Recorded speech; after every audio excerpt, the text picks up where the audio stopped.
할렐루야. 오늘도 새날을 주신 하나님을 찬양합니다.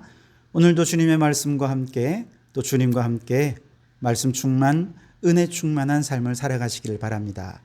자, 오늘 우리에게 주신 하나님의 말씀은 야고보서 4장 7절에서 10절까지 말씀입니다. 야고보서 4장 7절에서 10절입니다. 그런즉 너희는 하나님께 복종할지어다. 마귀를 대적하라. 그리하면 너희를 피하리라. 하나님을 가까이 하라. 그리하면 너희를 가까이 하시리라. 죄인들아 손을 깨끗이 하라. 두 마음을 품은 자들아 마음을 성결하게 하라. 슬퍼하며 애통하며 울지어다. 너희 웃음을 애통으로 너희 즐거움을 근심으로 바꿀지어다. 주 앞에서 낮추라. 그리하면 주께서 너희를 높이시리라. 아멘. 지난 시간 우리는 성도들이 세상과 벗하는 것이 하나님과는 원수가 된다 하는 말씀을 나누었습니다. 근데 성도들이 기도하지 않으면 어느 순간 세상과 벗하게 돼요.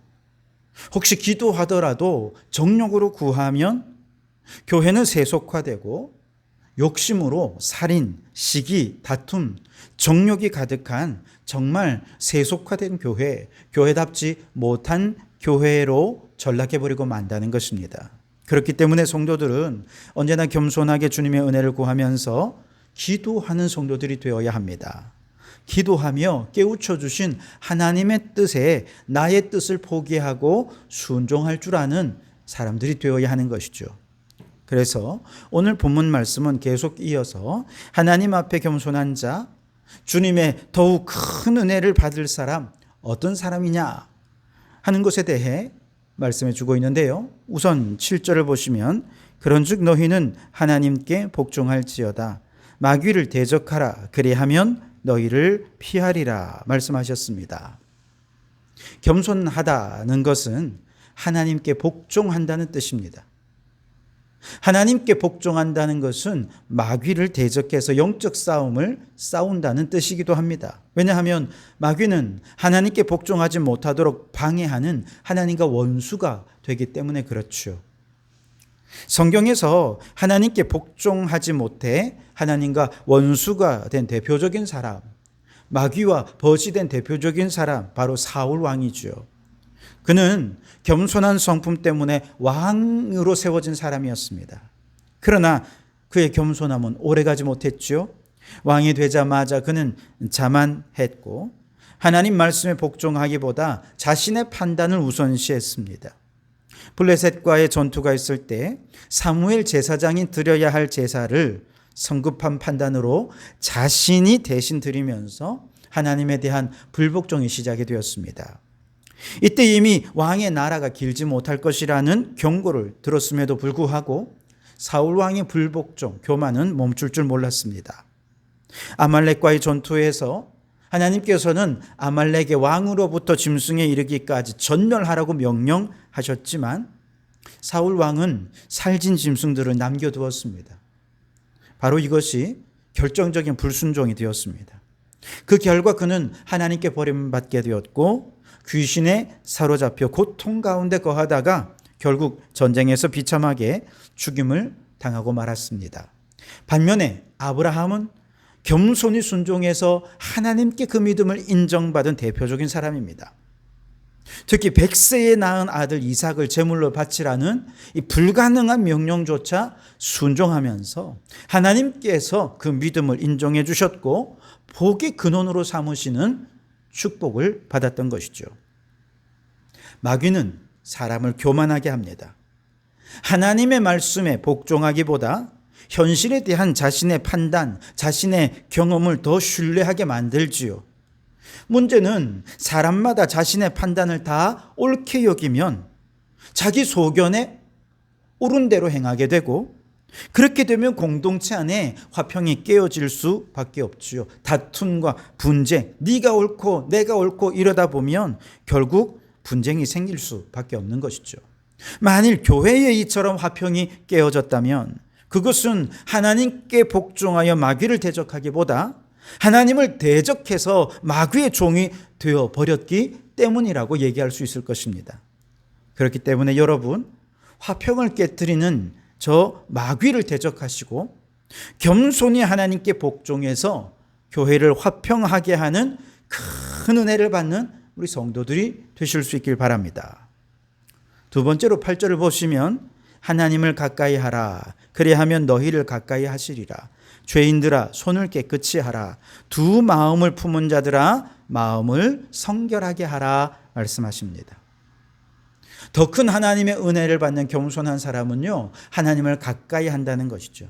그런데 하나님을 가까이 한다는 것은 죄로부터 멀어진다는 의미이기도 합니다. 특별히 야고보서에서 강조하는 죄악은 두 마음을 품는 죄악이지요.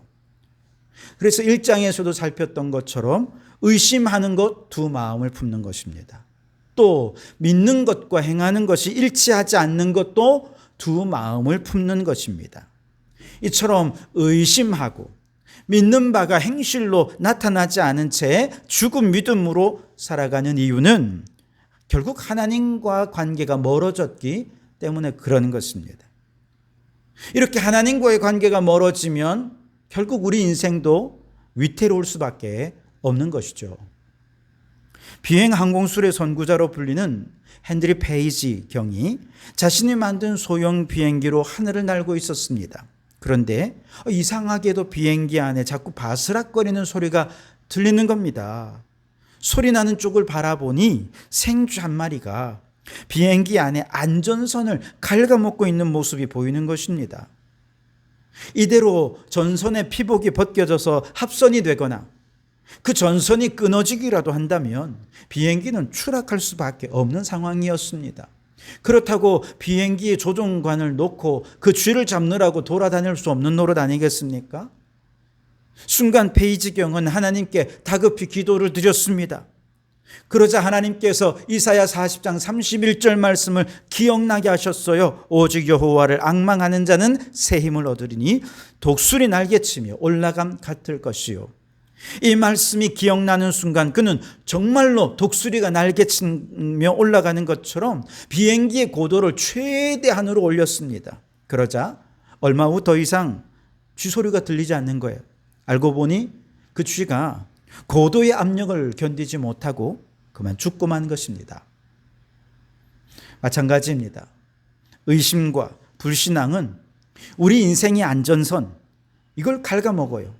우리 인생을 위태롭게 만드는 가장 핵심적인 요소라는 것이죠.